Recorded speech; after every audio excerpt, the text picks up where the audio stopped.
So as a 54-year-old chiropractic physician who is in his first year of medical school in the Caribbean islands, because I went back to medical school after a 20-year practice in chiropractic physician, a question I get a lot is, what is the biggest difference between chiropractic college and medical school? So I'll give you three of them.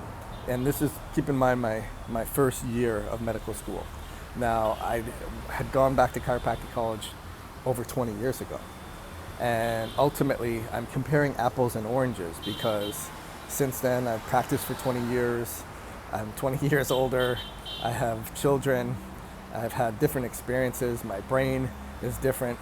Everything's different. So technology is different. But I will say the biggest difference, number one, is pharmaceuticals. Already, I'm not even in a term where we're taking pharmacology, but we do sprinkle it in with our histology, our biochemistry, our genetics, and I do think that's important.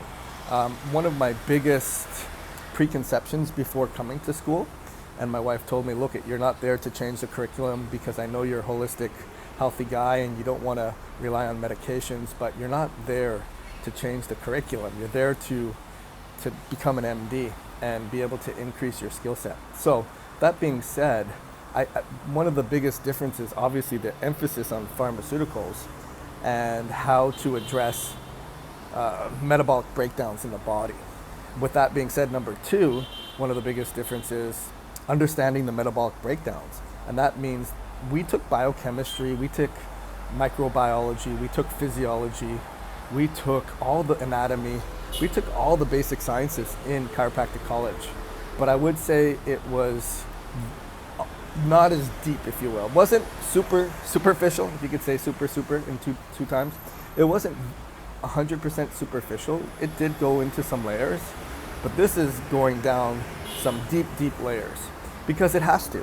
Because if you're going to understand metabolically what's going wrong or biochemically what's going wrong and how the body works and what happens, and you have addressed the pathology from a pharmaceutical standpoint, you better make sure that A, your diagnosis is correct, and B, your understanding of the body and what the prescription is doing is pivotal. It doesn't happen in chiropractic. Number three, I would have to say, is ultimately, which we haven't gotten there yet in medical school. We talked a little bit about nutrition, but I would say one of the biggest differences, obviously, is the one problem, one solution focus in medical school, which I don't appreciate, to be honest with you, given that biochemically, metabolically, pharmacologically, all those things need to be understood. But I work and consult with people continually that are chronically ill and sick, and they're on 7 to 12 different medications, and they're still chronically ill and sick. And maybe they've had the best diagnosis in the world. And ultimately what that means is the integrative approach hasn't really been taught yet. Maybe it's because we're learning the basic sciences.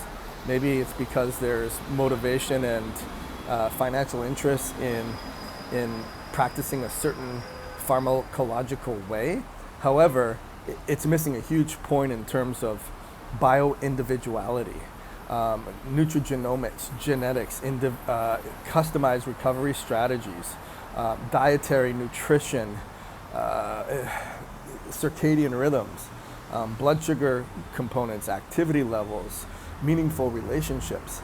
Those things need to be part of the recipe when you're prescribing a recovery strategy that is more emphasized in chiropractic college. So those have been my three biggest takeaways. As I continue to learn more, I want to give you what I love about what I'm learning, what I don't love about what I'm learning, and most importantly, how to bridge the gap. Let me know if you have any questions.